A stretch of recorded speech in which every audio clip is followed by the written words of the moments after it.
শরদিন্দু বন্দ্যোপাধ্যায়ের ছোট গল্প গ্রন্থি রহস্য। গোদার মতন এমন সচ্চরিত্র এবং গম্ভীর প্রকৃতির বানর আমি আর দেখি নাই। ইহার একটা কারণ এই হতে পারে যে গোদা বাংলাদেশের বানর নয়। শুনিয়াছি সুমাত্রা কি বর্ণীয় কি ওই রকম একটা দ্বীপ তাহার জন্মস্থান। গোদাকে বানর না বলিয়া অতি বানর বলা চলে। শুধু তাহার স্বভাব চরিত্রের জন্য নয়, তাহার চেহারাটাও সাধারণ বানরের তুলনায় প্রকাণ্ড।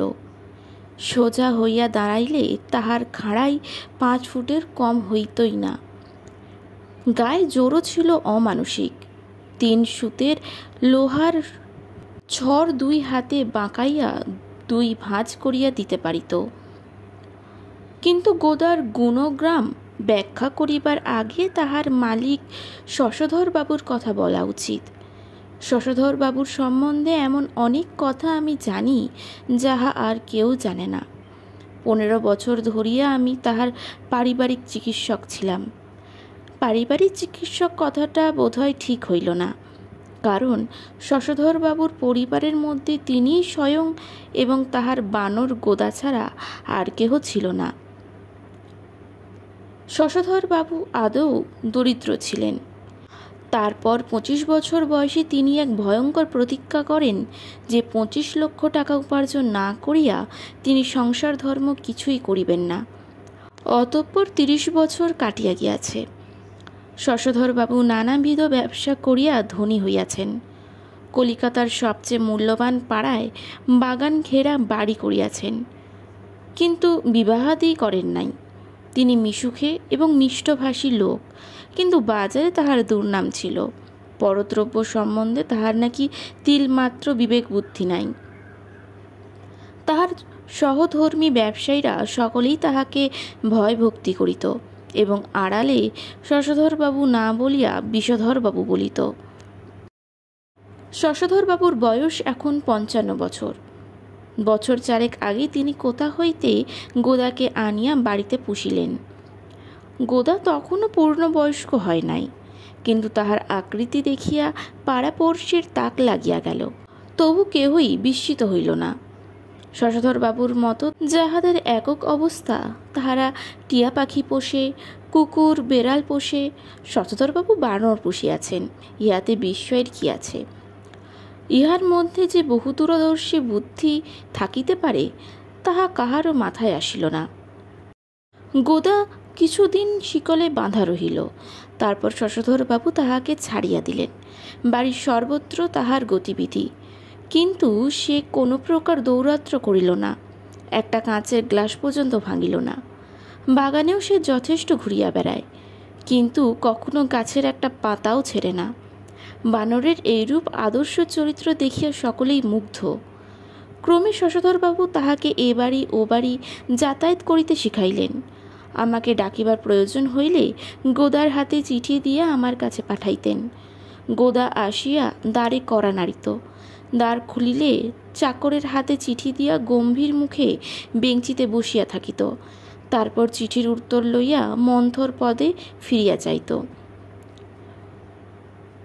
গোদার কার্যকলাপ প্রথমটা পাড়ায় খুবই উত্তেজনা সৃষ্টি করিয়াছিল, কিন্তু ক্রমে তাহা সহিয়া গেল।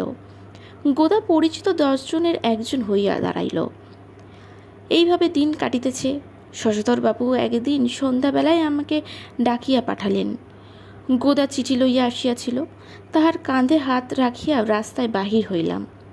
শশধরবাবুর বাড়ি আমার বাড়ি হইতে মিনিট 5 পথ। শশধরবাবু একাকী ড্রয়িং রুমে আমার জন্য অপেক্ষা করছিলেন। আমরা প্রবেশ করিলে বলিলেন, এই যে ডাক্তার, এসো। গোদা, তুই এই কোণের চেয়ারে বস গিয়ে। গোদার মুখে অমায়িক গাম্ভীর্য লইয়া কোণের চেয়ারে বসিল। শশধরবাবু তখন সোফায় আমার পাশে উপবিষ্ট হইলেন। লক্ষ্য করিলাম তাহার মুখে চোখে একটা চাপা উত্তেজনা। 55 বছরের শুষ্ক শরীরেও যেন এই উত্তেজনার আমেজ লেগিয়াছে। তিনি গলায় গিটকারি দিয়া একটু হাসিলেন, বলিলেন, একটা সুখবর আছে। আজ থেকে কাজকর্ম ছেড়ে দিলাম, এবার সংসার ধর্ম করব। বুঝিলাম এতদিনে তাহার জীবন ব্রত উদযাপিত হইয়াছে। তিনি 50 লক্ষ টাকা রোজগার করিয়াছেন। আমি তাহার মুখপানে চাহিলাম। শীর্ণ গাল বসা মুখ, চোখের কোলে চামড়া কুঞ্চিত হইয়াছে, মাথার কাঁচা পাকা চুলগুলি সংখ্যালঘু মস্তকের লজ্জা নিবারণ করিতে পারিতেছে না। ঝুনা চেহারা, কাজকর্ম হইতে অবসর লইবার উপযুক্ত সময় বটে, কিন্তু সংসার ধর্ম, জীবনের 3 ভাগ ব্যবসা বাণিজ্যে কাটিয়া এই শরীরে নতুন করিয়া সংসার পাতা চলে কি? মুখে মামুলি অভিনন্দন জানাইয়া বলিলাম, তা বেশ তো, ভালোই। আপনার এত টাকা ভোগ করবার লোক তো চাই।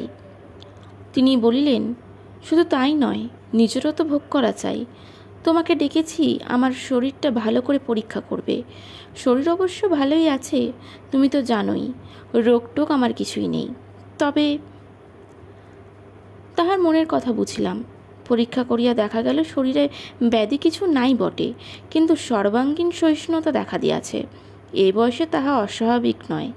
কাশিয়া বলিলাম, হ্যাঁ, তার শরীর তো বেশ ভালোই, তবে সংসার ধর্ম করার ধকলও তো আছে। আপনার অভ্যাস নেই। শশধরবাবু বলিলেন, তোমার কথা বুঝেছি, আমি এর জন্য তৈরি ছিলাম। তবে শোনো, আমি মতলব করেছি ভিয়েনায় যাব। ভিয়েনা? হ্যাঁ। ভরনভ চিকিৎসার কথা জানো তো? ভরনভ চিকিৎসা? আমার সন্দেহ ছিল, তাই গোদাকে পুষেছি। ওকে সঙ্গে নিয়ে যাব, সস্তায় ভালো জিনিস হবে, বুঝেছ? চোখের ঠুলি খসিয়া পড়িল। শশধরবাবু প্রকৃতির নিকট পরাজিত হইলেন, তাই 4 বছর ধরিয়া গোদাকে পুষিতেছেন।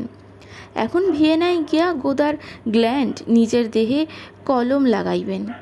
গোদার যৌবন আত্মসাৎ করিয়া নিজে যুবক হইবেন। তাহার বৈষয়িক দূরদর্শিতা দেখিয়া মুগ্ধ হইয়া গেলাম। শশধরবাবু ডাকিলেন, গোদা, এদিকে আয়। গোদা তৎক্ষণাৎ পাশে আসিয়া দাঁড়াইল।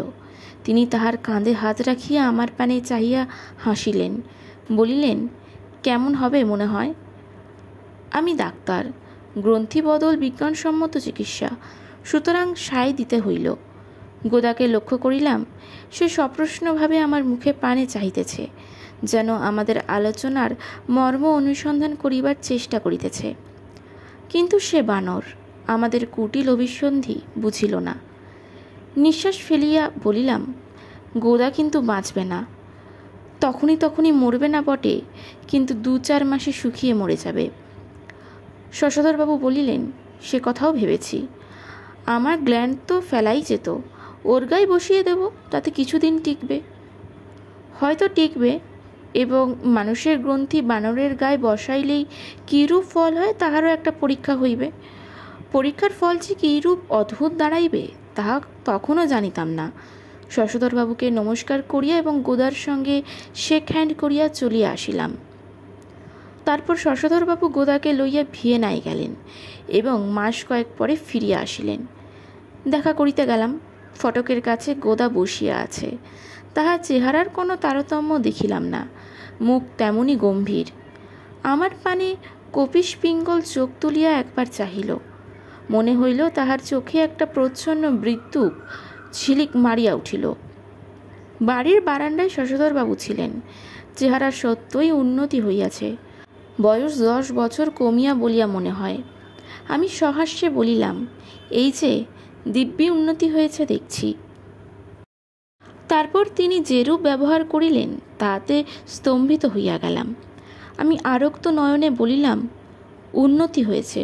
তুমি আমার সর্বনাশ করেছ। তুমি যদি মানা করতে তাহলে এ কাজ আমি করতাম না। যাও, বেরিয়ে যাও।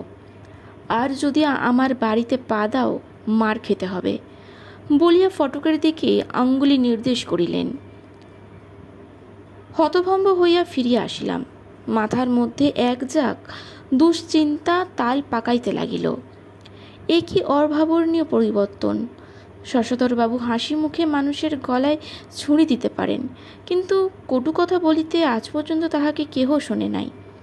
তবে কি হিতে বিপরীত হইয়াছে?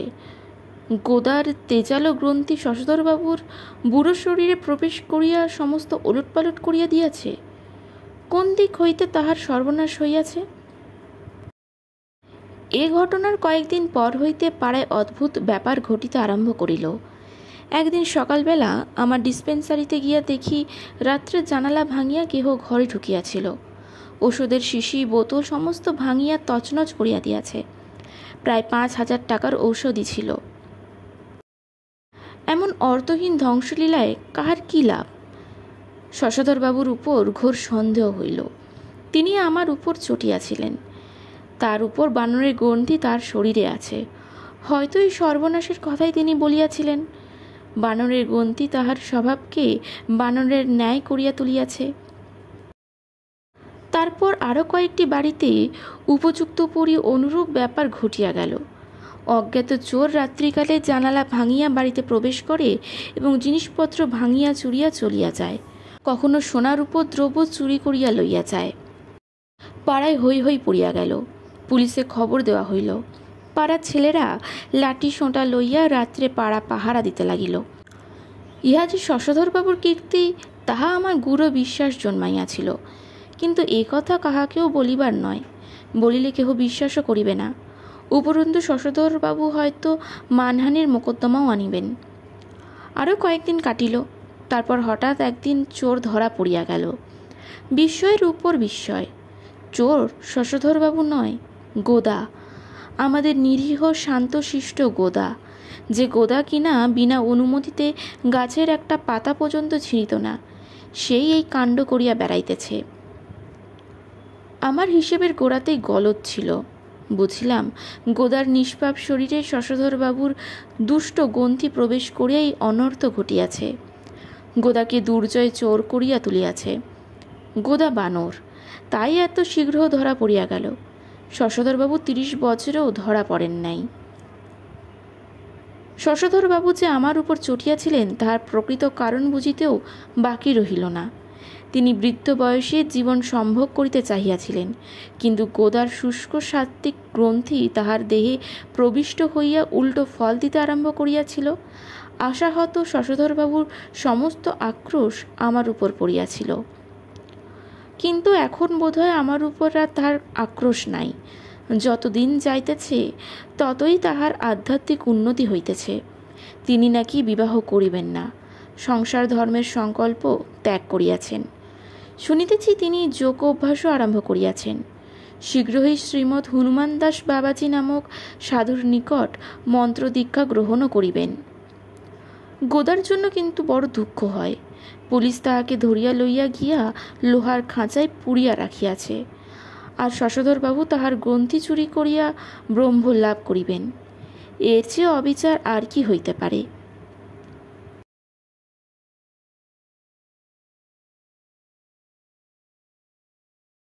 নমস্কার।